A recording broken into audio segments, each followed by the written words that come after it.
Vidal maintenant, c'est une version du dictionnaire en ligne, enrichi avec des services associés aux médicaments et à la thérapeutique, à la prise en charge, qu'on a créé en mars 2013. Alors c'est un site qui s'adresse principalement aux prescripteurs libéraux, mais qui est ouvert à tous. Il y a quelques parties qui sont réservées, parce que c'est des parties qui concernent la sécurité du médicament uniquement pour les prescripteurs. Mais l'objet, c'est d'avoir une information la plus cohérente et la plus complète possible sur le médicament, les substances, la prise en charge, la thérapeutique, les recommandations de bonne pratique. Alors vous pouvez aller sur vidal.fr pour consulter l'information des pros, en fait. Mais on a aussi un écosystème grand public qui s'appelle Eureka Santé, qui génère aussi beaucoup de trafic sur l'information du médicament, les substances, tout ça, mais au format patient. On a commencé à vouloir générer une activité 2.0 en fait sur les médecins et à les inviter à participer même à contribuer, je dirais, à enrichir le site par des contenus. Donc on a créé d'une part des séries de commentaires qui permettent aux gens d'échanger sur une monographie de médicaments, sur une actualité en particulier.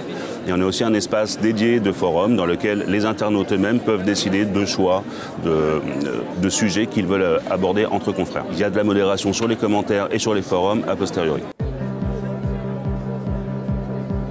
Alors c'est pas eVidal, parce qu'on a un produit qui s'appelle eVidal et qui est pour les grands comptes en fait.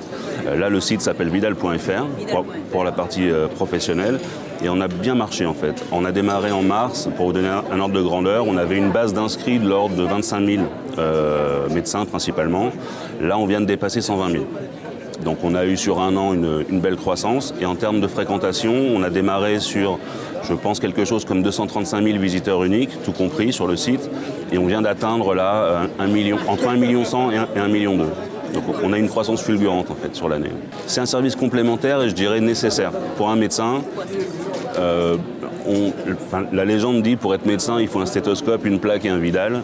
Bon, là on a une version digitale du Vidal qui est enrichie de fonctionnalités. Par exemple, dans le livre, on ne peut pas faire de calcul d'interaction entre les médicaments parce que c'est un livre.